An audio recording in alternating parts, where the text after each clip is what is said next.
20th. Abbas Effendi en route to Washington. The hearts of the friends in Washington were gladdened and their souls refreshed by the presence of Abdu'l-Baha from Saturday, April 20th to Sunday, April 28th. Words are inadequate to describe the joy imparted by this visit, nor can one yet realize all it has meant to us. April 29th. Prophet Abdu'l-Baha here. Chicago Examiner. World harmony is aim of Abdu'l-Baha. Chicago Inter. May 6th. Gives new creed talk. Cleveland Plain. Baha'is to hear venerable leader. Cleveland News. May 12th. Philosopher from the East returns to New York. Says, wars. Religious, racial, or political, have arisen from human ignorance, misunderstanding, and lack of education.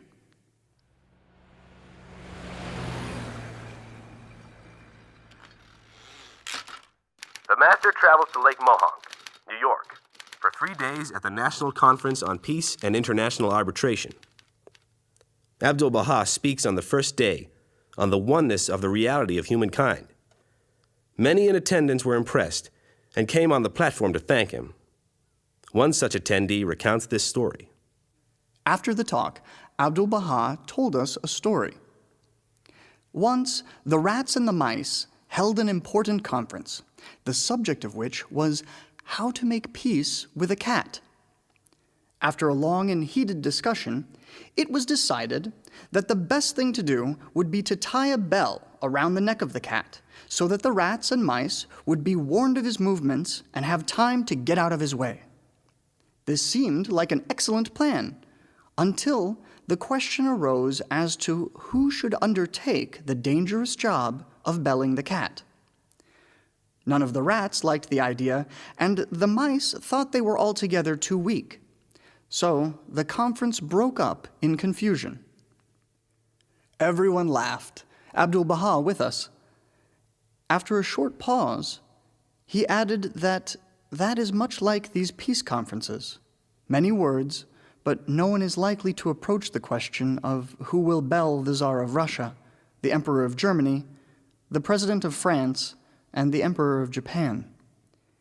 Our faces were now more grave. Abdu'l-Baha laughed again. There is a divine club, he said, which shall break their power into pieces.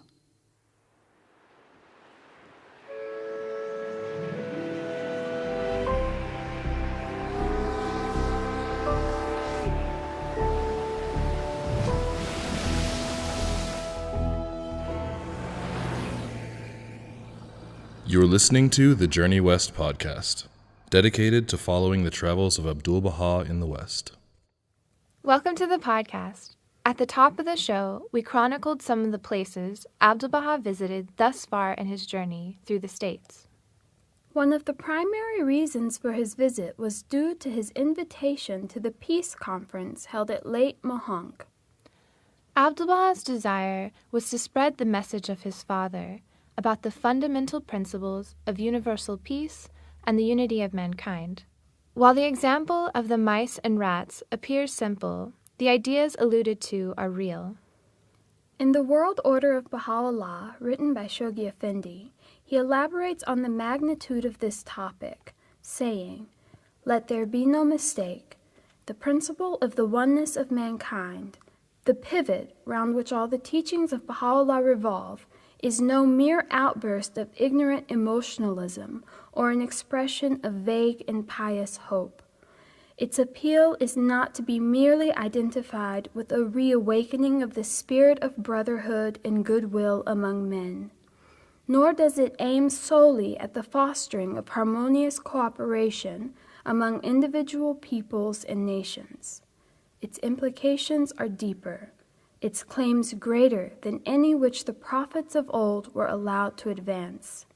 Its message is applicable not only to the individual, but concerns itself primarily with the nature of those essential relationships that must bind all the states and nations as members of one human family." As a complement to the idea of the oneness of mankind, this week's talk discusses gender equality. At this point in American history, there was no federal law allowing women the right to vote. It wasn't until 1920, 8 years after Abdu'l-Baha's visit to America, that the 19th Amendment was passed.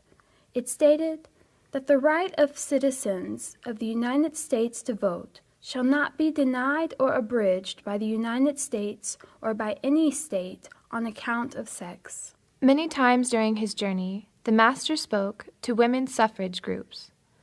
Let us hear now from one of these talks given in New York, read by a regular contributor, Sophie.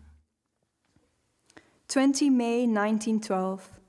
Talk at Women's Suffrage Meeting, Metropolitan Temple. Today, questions of the utmost importance are facing humanity, questions peculiar to this radiant century. In former centuries, there was not even mention of them.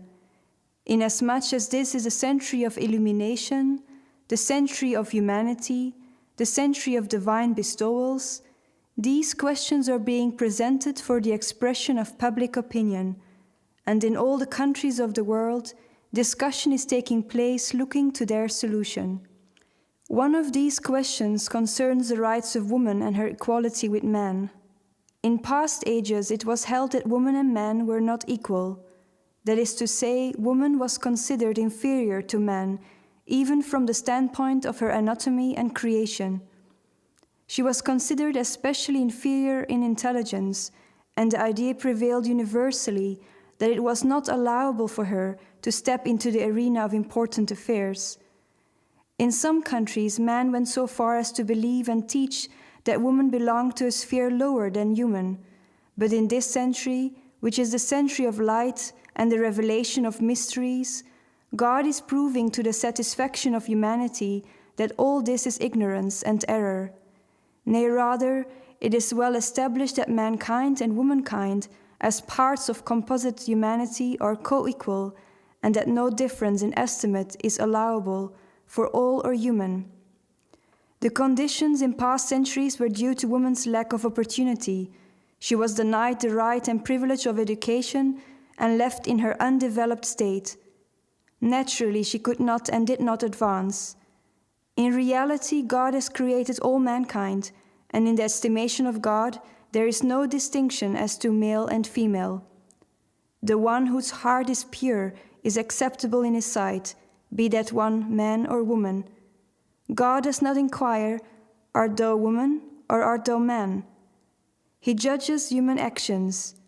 If these are acceptable in the threshold of the glorious one, man and woman will be equally recognized and rewarded. Furthermore, the education of woman is more necessary and important than that of man, for woman is a trainer of the child from its infancy.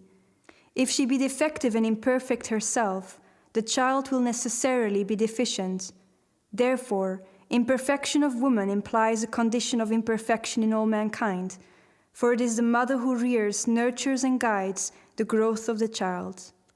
This is not a function of the father. If the educator be incompetent, the educated will correspondingly lacking. This is evident and incontrovertible. Could the student be brilliant and accomplished if the teacher is illiterate and ignorant? The mothers are the first educators of mankind. If they be imperfect, alas for the condition and future of the race. Again, it is well established in history that where woman has not participated in human affairs, the outcomes have never attained a state of completion and perfection.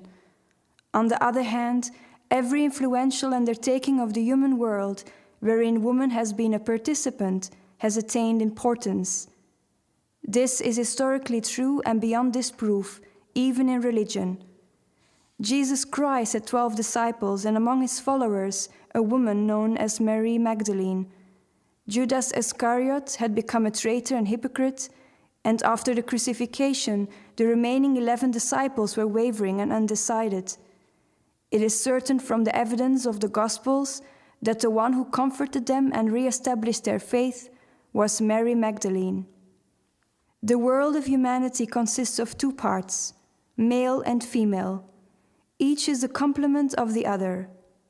Therefore, if one is defective, the other will necessarily be incomplete, and perfection cannot be attained. There is a right hand and a left hand in the human body, functionally equal in service and administration. If either proves defective, the defect will naturally extend to the other by involving the completeness of the whole. For accomplishment is not normal unless both are perfect. If we say one hand is deficient, we prove the inability and incapacity of the other. For single-handed, there is no full accomplishment. Just as physical accomplishment is complete with two hands, so man and woman, the two parts of the social body, must be perfect. It is not natural that either should remain undeveloped, and until both are perfected, the happiness of the human world will not be realized. The most momentous question of this day is international peace and arbitration, and universal peace is impossible without universal suffrage. Children are educated by the women. The mother bears the troubles and anxieties of rearing the child, undergoes the ordeal of its birth and training. Therefore, it's most difficult for mothers to send to the battlefield those upon whom they have lavished such love and care. Consider a son reared and trained 20 years by a devoted mother. What sleepless nights and restless, anxious days she has spent. Having brought him through dangers and difficulties to the age of maturity, how agonizing then to sacrifice him upon the battlefield. Therefore, the mothers will not sanction war, nor be satisfied with it. So it will come to pass that when women participate fully and equally in the affairs of the world, when they enter confidently and capably the great arena of laws and politics, war will cease, for woman will be the obstacle and hindrance to it. This is true and without doubt. It has been objected by some that woman is not equally capable with man, and that she is deficient by creation. This is pure imagination. The difference in capability between man and woman is due entirely to opportunity and education. Heretofore, woman has been denied the right and privilege of equal development. If equal opportunity be granted her, there is no doubt she would be the peer of man. History will evidence this. In past ages, noted women have arisen in the affairs of nations and surpassed men in their accomplishments. Among them was Zenobia, Queen of the East, whose capital was Palmyra. Even today, the site of that city bears witness to her greatness, ability, and sovereignty. For there the traveler will find ruins of palaces and fortifications of the utmost strength and solidity built by this remarkable woman in the 3rd century after Christ. She was the wife of the governor-general of Athens. After her husband's death, she assumed control of the government in his stead and ruled her province most efficiently. Afterwards, she conquered Syria, subdued Egypt, and founded the most wonderful kingdom with political sagacity and thoroughness. Among other historical women was Catherine I, wife of Peter the Great. Russia and Turkey were at war. Mohammed Pasha, commander of the Turkish forces, had defeated Peter and was about to take St. Petersburg. The Russians were in a most critical position. Catherine, the wife of Peter, said, "I will arrange this matter." She had an interview with Mohammed Pasha, negotiated a treaty of peace, and induced him to turn back. She saved her husband and her nation. This was a great accomplishment. Afterwards, she was crowned Empress of Russia and ruled with wisdom until her death. The discovery of America by Columbus was during the reign of Isabella of Spain, to whose intelligence and assistance this wonderful accomplishment was largely due. In brief, many remarkable women have appeared in the history of the world, but further mention of them is not necessary. Today, among the Baha'is of Persia, there are many women who are the very pride and envy of the man. They are imbued with all the virtues and excellences of humanity. They are eloquent, they are poets and scholars, and embody the quintessence of humility. In political ability and acumen, they have been able to cope and compete with representative men. They have consecrated their lives and forfeited their possessions in martyrdom for the sake of humanity, and the traces of their glory will last forever. The pages of the history of Persia are illumined by the lives and records of these women. The purpose, in brief, is this, that if woman be fully educated and granted her rights, She will attain the capacity for wonderful accomplishments and prove herself the equal of man. She is the coadjutor of man, his complement and helpmate. Both are human, both are endowed with potentialities of intelligence and embody the virtues of humanity. In all human powers and functions, they are partners and co-equals. At present, in spheres of human activity, woman does not manifest her natal prerogatives, owing to lack of education and opportunity. Without doubt, education will establish her equality with man. Consider the animal kingdom, where no distinction is observed between male and female. They are equal in powers and privileges. Among birds of the air, no distinction is evidenced. Their powers are equal. They dwell together in complete unity and mutual recognition of rights. Shall we not enjoy the same equality? Its absence is not befitting to mankind. And now on to our third segment of the show, the Round Table Discussion Group. Hi, I'm Shira. I'm a teacher. Hi, I'm Cedric and I'm a student. I'm Nathan Mato. I'm a social worker.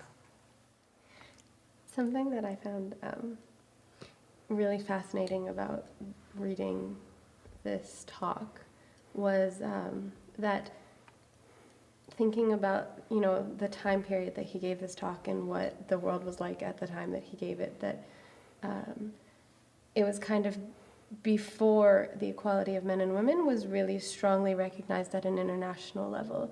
And so to read this in the context of that, but then also to reflect on the fact that that was only 100 years ago, that we're still basically in the infancy of understanding what equality of men and women actually is, that maybe on an international level it has been recognized that men and women are equal and should be equal, but at the same time, it's only within one lifetime that understanding has come to pass, and so it's still only manifest really in words, that we often think that, because we've come to this decision, then everything just magically falls into place. But in reality, there are still so many symptoms of inequality that it will take us generations to work through. And I think maybe having patience with the world around us and the growth of understanding, and also recognizing how much we have accomplished in the past 100 years is really important when discussing this topic. Yeah, and it's very interesting when Abdu'l-Baha goes through all those happenings in the history, how whenever there was material progress, the social life and equality more or less digressed, that men would always suppress women when they became stronger, invented new weapons or whatever. And that there always in between were times where men and women actually were equal to each other, or at least more equal than in other times. And well, that gives hope for the future, for the world. Yeah, it's a very important subject that touches a lot on the new civilization. In order for us, the civilization to take its roots, we need a transformation. And transformation will start from the young generation, which is going to play a very major role in transforming the society. And for the society to change, if the children cannot change their moral contacts, their characters, the way they can handle themselves, then it becomes very important. So for any change to happen, it will start from maybe women to get a very proper kind of knowledge so that they can instill the morals in the children, whether junior youth or towards the entire society, in transformation of the new world order that we are yearning for. I think what you were saying first was something that really hit me as I was reading this idea that the mothers are the first educators of mankind. I as a woman, I found that very scary. But it's also something that I've thought a lot about as a teacher, because I found from experience that you can't teach a child to do something that you yourself aren't doing. You can't raise a generation to be better than you if you're not trying to be as good as you want them to be. It's not to say that you have to be perfect, but you have to be striving to embody the attributes that you're trying to get them to achieve, or else it's not going to work, because kids follow your example a lot more than they follow your words. Yeah. It's like when Abdu'l-Baha says that you can tell me 1,000 times that you love me, but if you don't, I won't feel it. So I guess that's one very good point you have there for, like, to work for betterment, that we should all see that if we don't do anything about this, or we don't try to be good role models in being equal with each other, then our children can never learn this. And I mean, it's like learning a language. Children learn a language, their mother language, in a natural way without vocabulary learning or grammar. And if they can just learn equality like that, it's very natural and just normal for them to have that. This idea of mothers being more involved in society, preventing wars, actually really reminded me of a song that I learned when I was, 14 or 15 at a youth camp. And it said, when every woman of the world has her mind set on freedom, when every woman of the world dreams a sweet dream of peace, when every woman from every nation, young and old, each generation, holds her hand out in the name of love, there will be no more war. And it was interesting to me because I don't think I actually understood that song until I read this talk. Because I would always read it and think, okay, well, that's great, but where does the man, like, what role does the man play in it? And I don't think I understood this idea that it's about love, that it's all about the relationship that the mother has with the child, and that that when we feel this sense of love and we raise our children to feel this sense of love, and we raise our children to, instead of living in a world filled with competition and filled with seeing it as us and them, we raise them to have an outward-looking orientation and to promote unity and to be servants for their fellow man, and that we stand up and say, this is the world that I want my kids to grow up in, and we say this is wrong, that things will change. And I think it's amazing to see it written, especially 100 years ago, but also to recognize that it's possible, because I think often we think, oh, I'm just one person, I don't really have a voice, I can't really make a difference. But the truth is, the more people who are empowered to speak up and to share this sense of love with the world, the more the world will change. I like very much in this context the example of the two hands that Abdu'l-Baha uses.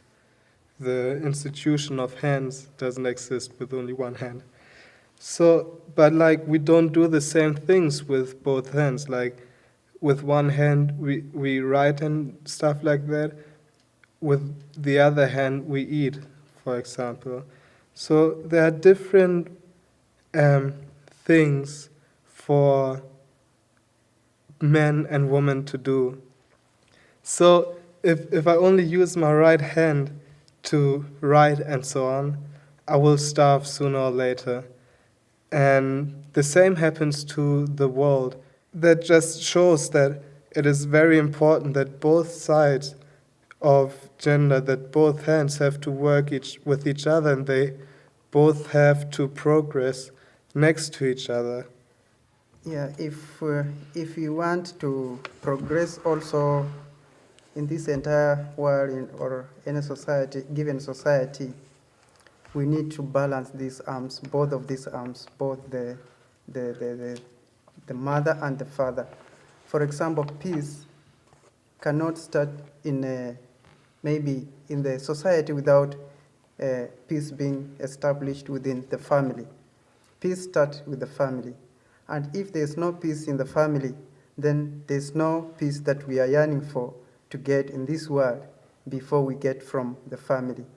Both the man and the woman should be united in order to bring up a generation or a society that has a peaceful and moral way of characters that can promote that peaceful that we are yearning for.